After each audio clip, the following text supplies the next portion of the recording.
শুক্রবার আসলে মনের ভিতরে অন্যরকম একটা ভালো লাগা কাজ করে। আর এটা ছিল শুক্রবারের ভিডিও। আসসালামু আলাইকুম, কেমন আছেন সবাই? যারা প্রবাসে থাকেন আমার মনে হয় তারা সারা সপ্তাহ ওয়েট করে কবে শুক্রবার আসবে, কারণ শুক্রবার আসলে একটু মন ভরে ঘুমানো যায়। তো আমি ফজরের নামাজ পড়ে ঘুমিয়ে পড়েছিলাম, আবার ঘুম থেকে উঠতে লেট হয়ে গেছে দেখে নাস্তা না করেই দুপুরের খাবার তৈরি করতে গিয়েছি।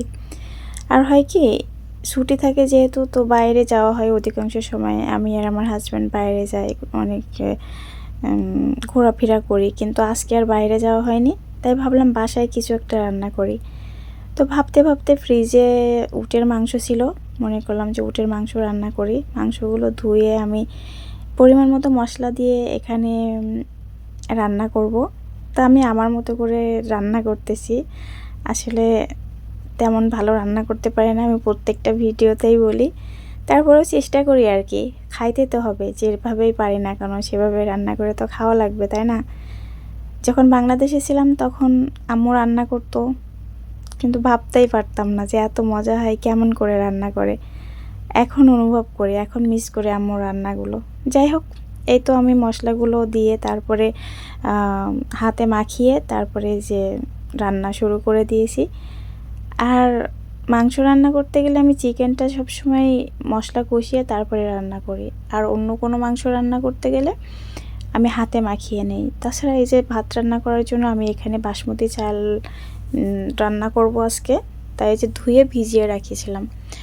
আর আপনাদের একটা টিপস দেই, ছোট্ট একটা টিপস, যদি আপনারা বাসমতি চাল রান্না করেন, বাসমতি চালের ভাত রান্না করেন, তাহলে অবশ্যই কমপক্ষে আধা ঘন্টা ভিজিয়ে রাখবেন। তাহলে দেখবেন আপনাদের ভাতগুলো খুব ঝুরঝুরা হবে এবং ভাঙবে না, অনেক সুন্দর লাগবে দেখতে।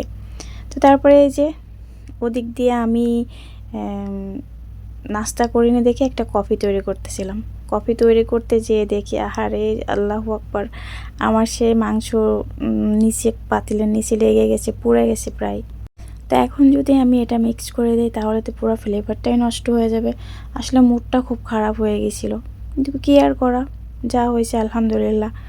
পরে আমি পাতিলটা চেঞ্জ করে আমি এখানে সেই মাংসগুলো আবার একটু নাড়াচাড়া করে দিয়ে কয়েকটা আলু কেটে দিলাম।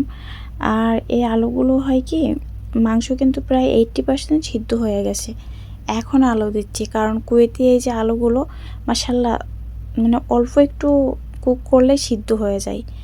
তো আমি এই যে মাংস আর আলু দিয়ে কিছুক্ষণ আবার নাড়াচাড়া করে তারপরে একটু গরম পানি অ্যাড করে দিলাম। এখানে বেশি জাল করতে হবে না, আর যেহেতু সিদ্ধ হয়ে গেছে প্রায় মাংস। তো দেখেন আমি এখানে 5-6 মিনিট কুক করে নিয়ে আবার ঢেকে রেখেছিলাম। ঢেকে দেওয়ার পরে এই যে রান্না কমপ্লিট, আলহামদুলিল্লাহ। সবাই ভালো থাকবেন, আল্লাহ হাফেজ।